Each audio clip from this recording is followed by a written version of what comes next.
کہ اولئک علی ھدی من ربہم واولئک هم المفلحون، یہ ہدایت پر بھی ہیں اور دنیا اور آخرت میں اللہ تعالیٰ نے انہیں کامیابی بھی عطا فرمائی. یعنی فلاح والے بھی یہی لوگ ہیں کہ جو اس راستے پر چل کر اللہ کی رضا حاصل کرنے کی اور اپنی زندگی گزارنے کی کوشش کریں گے تو اللہ تعالیٰ اسے دنیا میں بھی کامیابی عطا فرماتا ہے اور آخرت میں بھی کامیابی عطا فرماتا.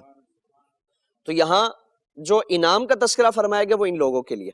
پھر قرآن کریم میں اگر دیگر مقامات پر ہم جائزہ لیں، سورہ بقرہ کی ایک اور آیت جسے آیہ بر کہا جاتا ہے، اور مشرکین کا ایک دعویٰ تھا کہ ہم بڑے نیک اعمال کرتے ہیں، حجاج کو ہم پانی پلاتے ہیں یا حاجیوں کی خدمت کرتے ہیں، خانہ کعبہ کی تعمیر و توسیع اور دیگر اس کی خدمت اور اس کی حفاظت کرنا، یہ ساری چیزیں کرتے ہیں. اس پر وہ اترایا کرتے تھے کہ ہم یہ سارے کام کرتے تو ہم بھی اللہ کے برگزیدہ بندے ہیں، اللہ کے پسندیدہ ہیں. تو یہاں فرمایا گیا کہ تقویٰ صرف ایک دو چیزوں کو اختیار کرنے کا نام نہیں ہے کہ آپ نے حاجیوں کو پانی پلا لیا، حاجیوں کی دوران حج خدمت کر لی، خانہ کعبہ کی خدمت کر لی، صرف ایک دو چیزوں کا تقویٰ نام نہیں ہے. تقویٰ کیا ہے کہ ہر اس چیز کو اختیار کرنا جو اللہ رب العالمین تک لے جانے والا ہو، اللہ کا حکم اختیار کرنا، اس پر عمل کرنا، اللہ کی طرف سے جو پیغامات انبیاء کے ذریعے بھیجے جائیں اس پر عمل کرنا، یہ تقویٰ ہے. اور جن چیزوں سے رب ناراض ہوتا ہے ان کو چھوڑ دینا، جن چیزوں سے اللہ رب العالمین نے منع فرمایا ان کو چھوڑ دینا، یہ تقویٰ ہے. صرف ایک دو چیزوں کو اختیار کر لینا اور باقی ساری چیزوں کو پس پوش ڈال دینا، یہ تقویٰ نہیں. تو آیہ بر میں ان ساری چیزوں کو بیان فرمایا کہ لیس البر ان تولوا وجوہکم قبل المشرق والمغرب، کہ مشرق و مغرب کسی ایک سمت میں تم اپنا چہرہ کر لو اور یہ سمجھ لو کہ نیکی ہو گئی اور ہم نیکی کے راستے پر ہیں. فرمایا کہ صرف نیکی اتنی محدود نہیں ہے، تقویٰ اتنا محدود نہیں ہے. تقویٰ کیا ہے؟ وَلَٰكِنَّ الْبِرَّ مَنْ آمَنَ بِاللَّهِ وَالْيَوْمِ الْآخِرِ، اور تقویٰ یہ ہے کہ تم اللہ پر ایمان لاؤ، آخرت پر ایمان لاؤ، والملائکۃ والکتاب والنبیین، یہ عقائد بیان فرمائے.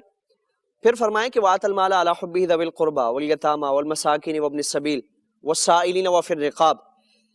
یہ تقویٰ کی علامات اور نیکی کے مختلف ذرائع بیان فرمانے کے بعد سب سے بنیادی طور پر عقائد کو بیان فرمائے، ایمان باللہ، ایمان بالرسول، عقیدہ آخرت، یہ ساری چیزیں بیان فرمانے کے بعد پھر حقوق العباد کو بیان فرمائے کہ وَآتَ الْمَالَ عَلَىٰ حُبِّهِ ذَوِي الْقُرْبَىٰ وَالْيَتَامَىٰ وَالْمَسَاكِينِ وَابْنِ السَّبِيلِ وَالسَّائِلِينَ وَفِي الرِّقَابِ.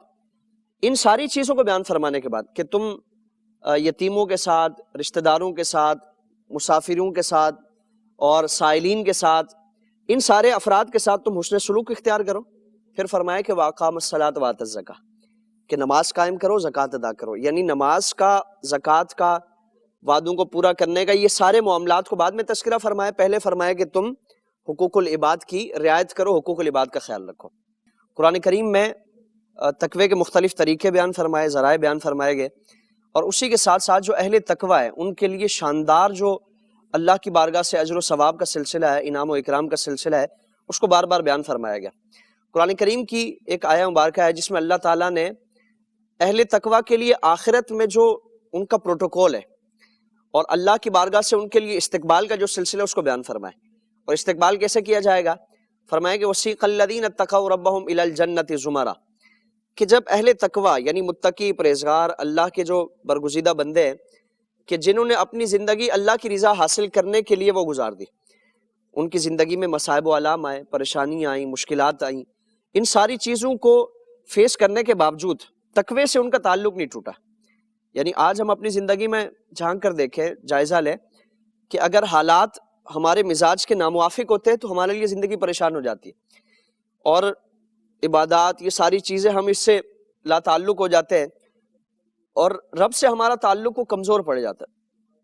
یعنی ایسے مراحل میں کہ جب اللہ تعالیٰ سے ہمارا تعلق مزید پختہ ہونا چاہیے، کہ کوئی پریشانی اور مصیبت آتی ہے تو اس میں ہم اپنے رب سے تعلق کو کمزور نہ ہونے دیں، بلکہ جو ان مصیبتوں سے نکالنے والا ہے سب سے زیادہ مضبوط تعلق اس سے قائم کیا جائے.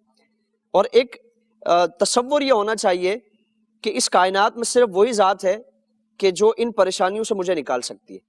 تو کوئی بھی پریشانی ہو، مشکل ہو، وہ اللہ رب العالمین سے ہمارا تعلق کمزور نہیں پڑنا چاہیے. تو جو اس کیفیت میں اپنی زندگی گزارے گا کہ مصیبتیں، پریشانیاں اور آزمائشیں اس کے قدم میں لرزش تک نہیں لائیں گے، تو اب آخرت میں ان کے لیے استقبال کا معاملہ کیا ہوگا؟ فرمایا کہ وَسِيقَ الَّذِينَ اتَّقَوْا رَبَّهُمْ إِلَى الْجَنَّةِ زُمَرًا، کہ یہ جو اہل تقوی ہے ان کو ایک اعزاز کے ساتھ، پروٹوکول کے ساتھ جنت کی طرف لے جایا جائے گا. حتی اذا جاؤہا، جب وہ جنت کے دروازے پہ آئیں گے، فتحت ابوابہا، دروازے ان کے لیے کھول دیے جائیں گے. اور وقال لہم خزنتہا سلام، یعنی آج اگر ہم دنیاوی طور پر جائزہ لیں، کوئی بڑے سے بڑا حاکم ہو، بادشاہ ہو، وزیر اعظم اور صدر ہو، کسی بڑی سپر پاور کا ہی کوئی صدر کیوں نہ ہو، اس کے لیے سب سے زیادہ استقبال جو کیا جاتا ہے، ریڈ کارپیٹ اس کے لیے بچھا دیا جاتا ہے، اس کو گارڈ آف آنر پیش کیا جاتا ہے اور فوجیں اس کو سلامیاں پیش کرتی ہیں. یہ سارا دنیاوی طور پر اعزاز اور استقبال کا معاملہ ہم دیکھتے ہیں. لیکن اہل جنت، اہل تقوی، ان کی شان کیا ہے؟ حتی اذا جاؤہا وفتحت ابوابہا وقال لہم خزنتہا سلام. جو جنت کا خازن ہے وہ انہیں سلامی پیش کرے گا. جو جنت کے فرشتے ہیں اور جنت کے خازن ہیں وہ ان کے استقبال کے لیے وہاں موجود ہوں گے، اور صف در صف ان کا استقبال کیا جائے گا، سلامیاں پیش کی جائیں گی. اور جنت کا خازن ان سے کہے گا کہ سلام علیکم، تمہارے لیے سلامتیاں ہوں. ان کے لیے سلامی پیش کرنے والے یہ جنت کے فرشتے ہوں گے. طبتم، تمہارے لیے مبارکباد ہو، سلام علیکم طبتم فادخلوها خالدین، تم اس میں داخل ہو جاؤ اور ہمیشہ ہمیشہ اس میں رہتے رہو. یعنی اللہ کی جنتیں ہمیشہ تمہارے لیے سجی ہوئی ہیں، تم نے اب ہمیشہ اس میں رہنا ہے. تو اعزاز کیا ہے کہ استقبال کرنے والے اللہ کے فرشتے ہیں، برگزیدہ ملائک ہیں، جنت کے خازن ہیں، اور اس کیفیت میں ان کو جنت میں لے جایا جائے گا. تو یہ جنتی جو متقی لوگ ہوں گے، جنت جن کا ٹھکانہ ہے، اللہ رب العالمین کی بارگاہ سے انہیں یہ اعزاز، انہیں یہ تکریم، انہیں یہ شرف بخشا جائے گا. اور اس سے بھی بڑھ کر اعزاز کیا ہے؟ آپ صلی اللہ تعالیٰ علیہ وآلہ وسلم کی ایک حدیث مبارکہ ہے، حضور نے قریش کے جوانوں سے خطاب فرما کر ارشاد فرمایا کہ یا معاشر القریش، اے قریش کے لوگو، اے قریش کے جوانوں، اعلموا، تم جان لو کہ ان اول الناس بی المتقون، کہ قیامت میں میرے جو سب سے زیادہ نزدیک ہوں گے، فرمایا کہ وہ متقی ہوں گے. یعنی حضور کا قرب مصطفیٰ صلی اللہ تعالیٰ علیہ وآلہ وسلم اللہ رب العالمین عطا فرمائے گا.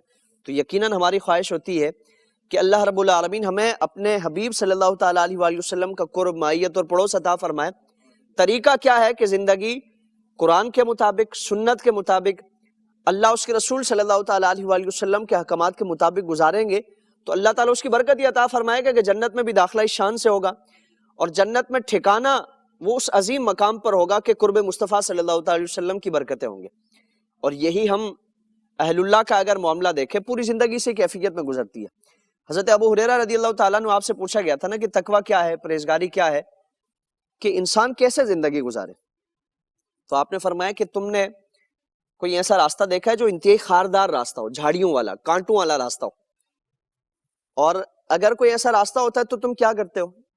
تو سوال کرنے والے نے عرض کیا کہ ہم یا تو راستہ تبدیل کر لیتے ہیں، یا اس راستے پر اگر جانا ناگزیر ہو، ضروری ہو، تو ہم اپنے لباس کو بہت بچا بچا کر چلتے ہیں، بہت اپنے لباس کو سنبھال کر احتیاط کے ساتھ چلتے ہیں. تو فرمایا کہ یہی تقویٰ ہے کہ تم زندگی ایسے راستے سے گزار رہے ہو، تمہاری زندگی ایسے ماحول میں، ایسے راستے میں گزر رہی ہے کہ جہاں قدم قدم پر گناہ ہیں، لغزشیں ہیں، آزمائشیں ہیں، فتنے تمہارے سامنے ہیں. تم اپنی زندگی یا تو اس دو، یا پھر اس ماحول میں اگر زندگی گزارنا تمہارے لیے ناگزیر ہے اور اس کے علاوہ کوئی چارہ نہیں ہے، تو ایسے زندگی گزارو جیسے اس خاردار راستے پر چلنے والا اپنے لباس کو ان کانٹوں سے بچا کر گزارتا ہے. اگر تم نے ایسی زندگی گزاری اور اپنے آپ کو بچا کر اس راستے سے گزر گئے تو فرمایا کہ اللہ کی بارگاہ میں تمہارے لیے وہ سارے اعزازات اور ساری بشارتیں تمہارے لیے، سارے انعامات اللہ کی بارگاہ سے تمہیں عطا فرمائے جائیں گے. لیکن ظاہر ہے اگر وہ لباس ان کانٹوں میں الجھ گیا تو لباس پھٹ جائے گا، یعنی ہم وہ ان اعزازات سے محروم ہو جائیں گے، اس سلامتی سے محروم ہو جائیں گے جو اہل تقویٰ کے لیے اللہ رب العالمین نے عطا فرمائی.